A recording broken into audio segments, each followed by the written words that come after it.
Klahauya, and welcome to Trailblazers, a podcast that celebrates Native American achievements in the arts. Well, guess what?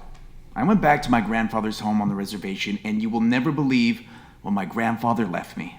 A wonderful treasure of historic importance. A box of records and reel-to-reel tapes.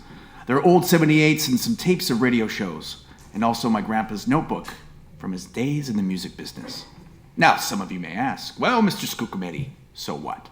To that, I say hold on to your cedar hats and buckskin aprons, because we are going to be rocking your chairs today.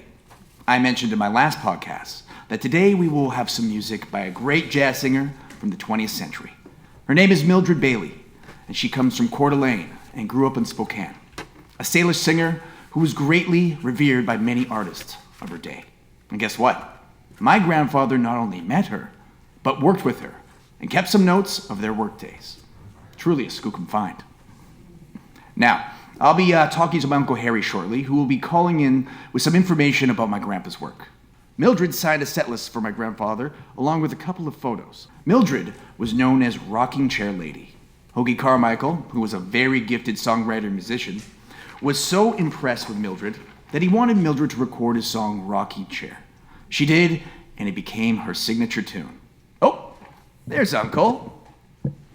Hi, Uncle. Welcome to the show. Hello? Hello, are you there? Oh, hi there. You got 'em records now, eh? Well, good for you. I knew you would like them. Grandpa would be so proud of you. I'm so proud of you. You gonna visit David and me again? We haven't seen you since our wedding. Jeez, don't make an old uncle beg. Oh, Uncle, I will see you soon, I promise. I got some records today and listened to some already. Grandpa told you stories of his work in the music business when he met and worked with MIldred Bailey, right? Oh, yeah. He worked with MIldred. Oh, she was a great singer.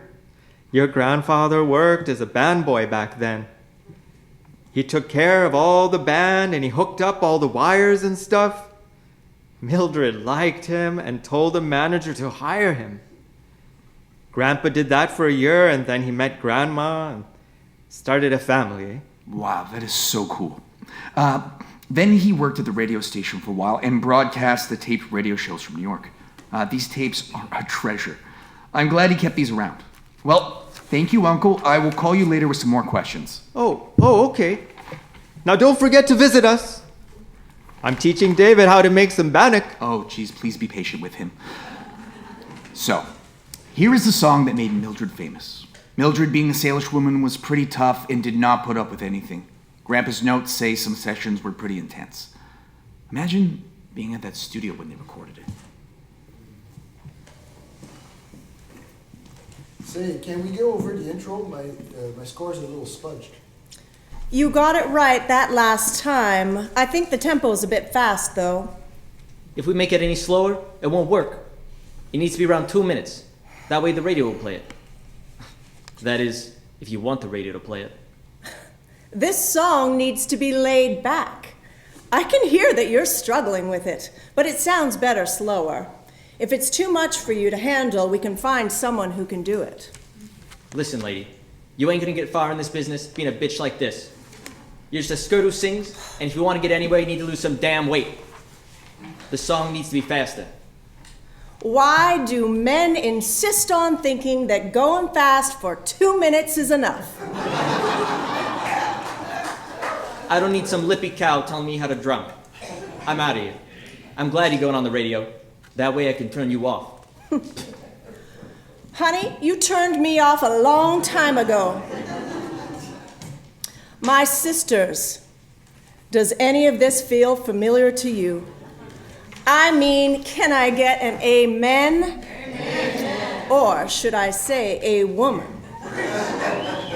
I'm sure in the future women will be equals and not have to deal with petty men with petty egos. Having worked in and run speakeasies, I have seen all sorts. The loud ones, the shy ones, the creepy ones, and the ones you avoid at all costs, and the ones you let into your life. All of them have walked into my speakeasy on their own 2 feet, but they all end up leaving on their backs. If you can't handle the sauce, honey, you better back away from the bar before it's too late. Oh, and then there are the friendly ones. Ladies, you know what I'm talking about. My first boss was all hands like an octopus, and he was crooked. The police came by one day and they said, "We're looking for his fingerprints." So I told them, "You dust the backside of my dress, honey. I'm sure they're still there." I bet Cinderella never had days like this. Sure, I had a wicked stepmother, but I did grow up in poverty, and my feet could never fit in the glass slipper no matter how many shoes I bought. All I want is to be treated with respect, to be treated like a human, and to be treated like a lady. But most of the time, being treated like a lady means being treated like a woman. Someone tell Hoagy to get another drummer. I figured you needed another drummer after yesterday's session.